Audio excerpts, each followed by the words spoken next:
Chapter 1. The Gathering Storm. In the mystical town of Stone Shire, where the nights were as dark as ink and the stars twinkled with otherworldly brilliance, an ancient tradition held the hearts of its inhabitants. As the sun dipped below the horizon, casting shadows upon the cobblestone streets, the townsfolk would gather together, turning off all the lights an hour after sunset.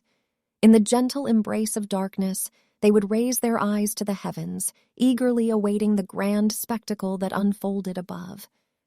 Luna's parents, Sidra and Charles, were esteemed astronomers who had dedicated their lives to unraveling the enigmatic tapestry of the stars. Sidra, with her straight black hair cascading like a midnight waterfall and piercing light blue eyes, possessed an ethereal beauty that echoed the infinite depths of the universe. Charles, with his curls as golden as the sun's rays and bright green eyes that mirrored the lush fields of their town, carried a passionate and playful spirit about him. Before Luna's birth, a peculiar visitor arrived in Stone Shire, draped in a cloak that seemed to absorb the very essence of the night. He rode into town astride a jet-black horse, its mane flowing like tendrils of shadow.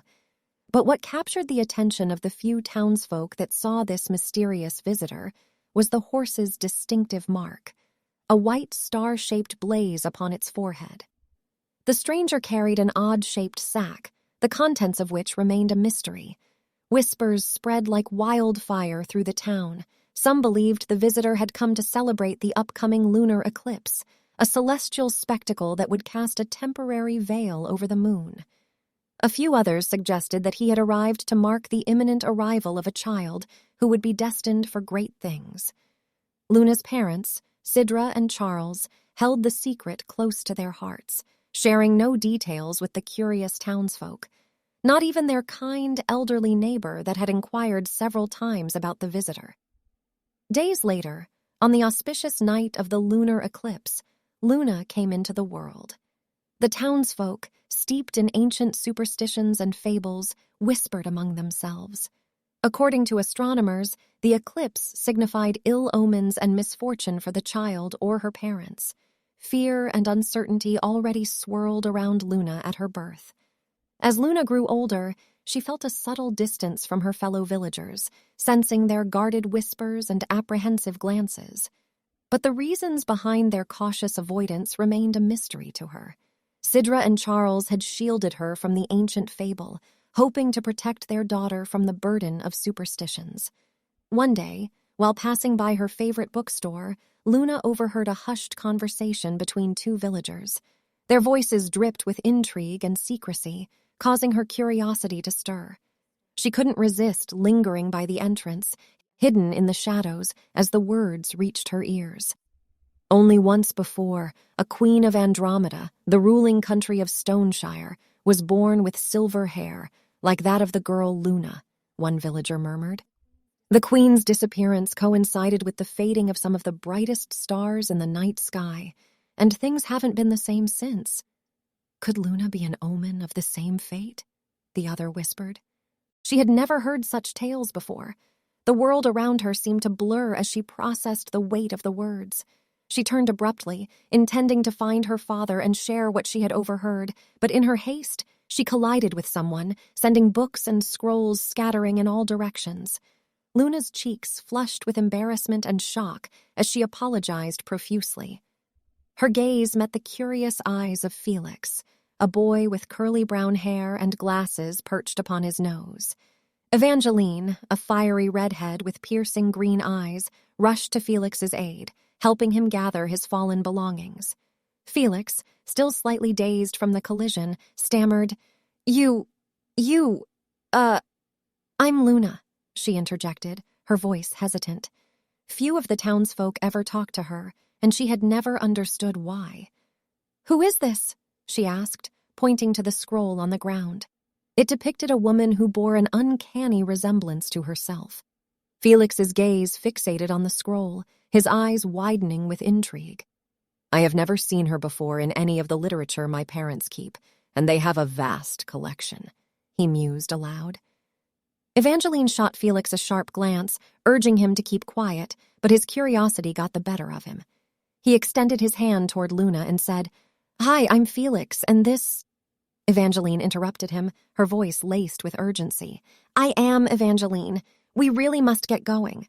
As Evangeline rolled up the scroll and stuffed it back into Felix's bag, she grabbed his arm and practically dragged him away, leaving Luna standing there, a swirl of emotions overwhelming her.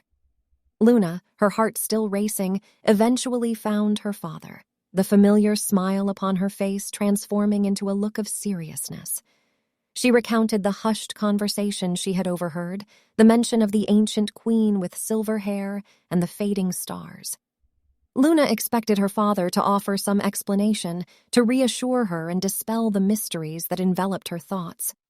But as Luna poured out her words, Charles's expression grew distant, his eyes clouded with a mixture of sorrow and concern.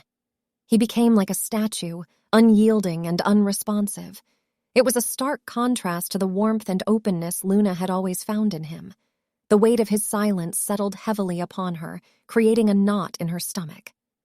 "Dad," she pressed, her voice filled with determination and a hint of vulnerability. "What is it? Why won't you tell me?"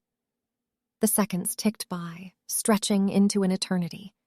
Finally, Charles's gaze met Luna's, a flicker of sadness within his eyes.